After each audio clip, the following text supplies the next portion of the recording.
सुनो मेरे बच्चे, आज मैं तुम्हें एक बात समझाता हूं।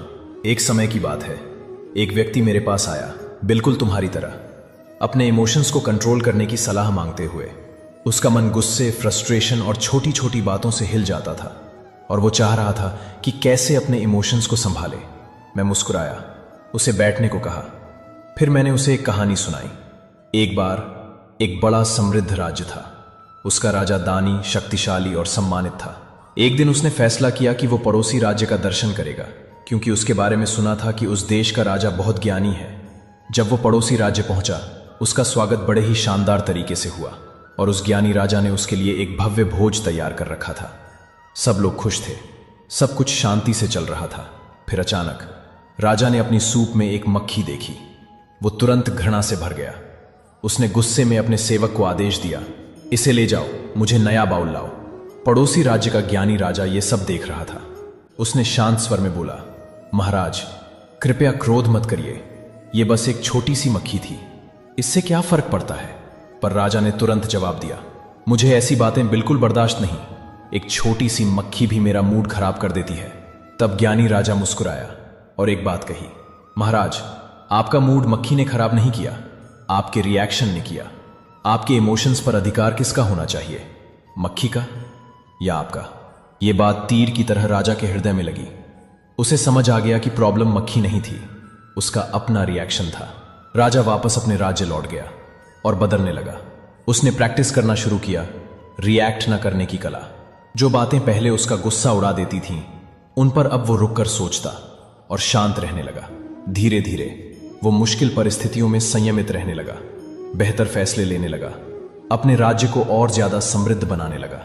मेरे बच्चे, फिर मैंने उस व्यक्ति से कहा, यही तुम्हारी सीख है, तुम्हारे इमोशंस का मालिक तुम हो, उन्हें अपने ऊपर कभी राज मत करने दो। हम सब जानते हैं कि हम अक्सर बिना सोचे समझे रिएक्ट कर देते हैं और ये रिएक्ट करना ही हमारी जिंदगी में प्रॉब्लम्स, मिसअंडरस्टैंडिंग और गलत फैसलों का कारण बन जाता है। पर इसका मतलब ये नहीं कि तुम इमोशंस दबाओ। इमोशंस तो मानव जीवन का एक प्राकृतिक हिस्सा है। तुम्हें सिर्फ इतना करना है, रिएक्ट मत करो, रुक कर प्रोसेस करो, फिर रीजन के साथ रिस्पॉन्ड करो। यही तुम्हारी शक्ति है, यही तुम्हारा जीवन बदलेगा। अब एक और कहानी सुनो। यह दुनिया के एक दूसरे कोने में घटित हुई थी। वहां माइकल नाम का एक युवा रहता था, बहुत इमोशनल इंसान।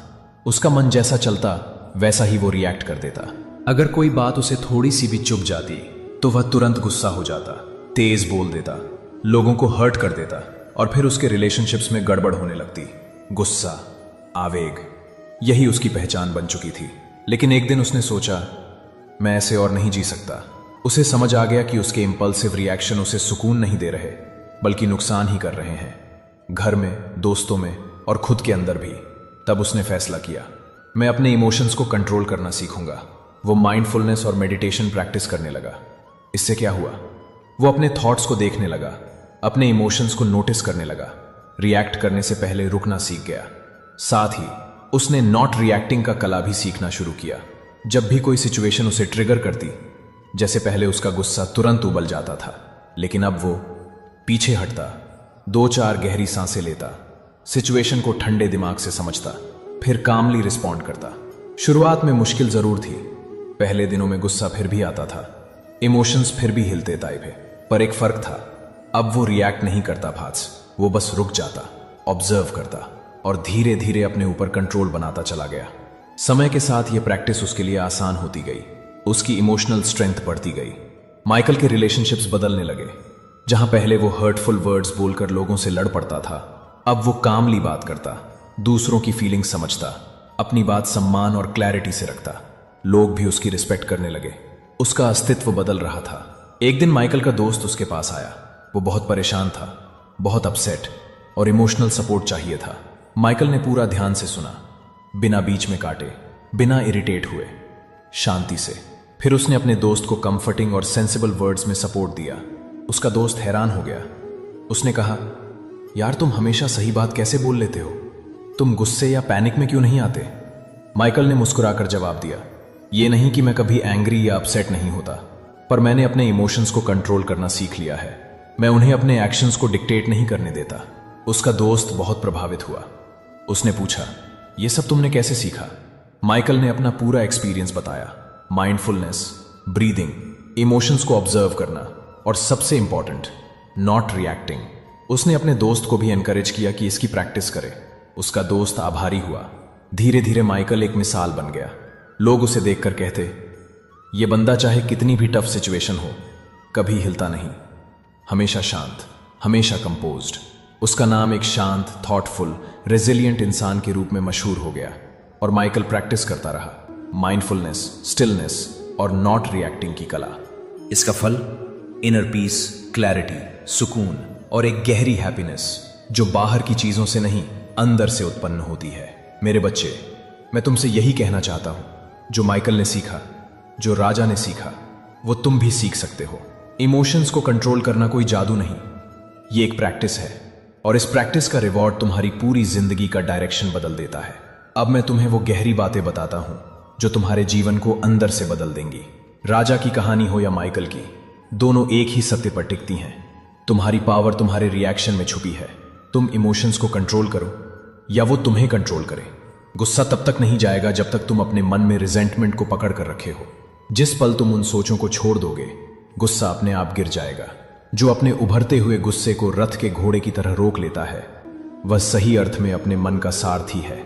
और याद रखना, गुस्से को पकड़ कर रखना ऐसा है जैसे तुम जहर पियो और चाहो कि दूसरा मर जाए।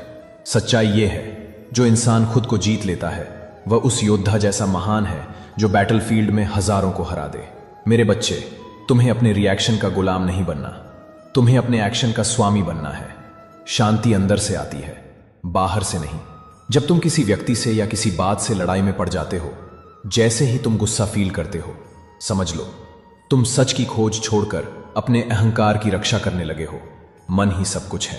तुम जो सोचते हो वही बन जाते हो। तुम्हें गुस्से के लिए सजा नहीं मिलेगी, गुस्सा ही तुम्हारी सजा बन जाता है। दुख का मूल क्या है? अटैचमेंट। इसलिए अगर तुम चाहते हो कि दूसरे लोग सुखी हों, करुणा का अभ्यास करो। और अगर तुम खुद सुखी रहना चाहते हो, करुणा का अभ्यास करो। लेटिंग गो तुम्हें आजादी देता है और आजादी ही हैप्पीनेस की शर्त है।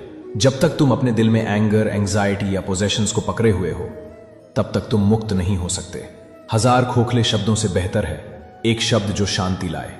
जो कुछ तुम हो, तुम्हारे विचारों का फल हो। What you think you become. इसलिए रिएक्ट मत करो, रिस्पॉन्ड करो। रीजन से करो, इमोशन से नहीं। अंत में सिर्फ 3 चीजें मायने रखती हैं: कितना प्रेम दिया तुमने, कितनी कोमलता से तुम जिए और कितनी शान से तुमने उन चीजों को छोड़ दिया जो तुम्हारे लिए नहीं बनी थी।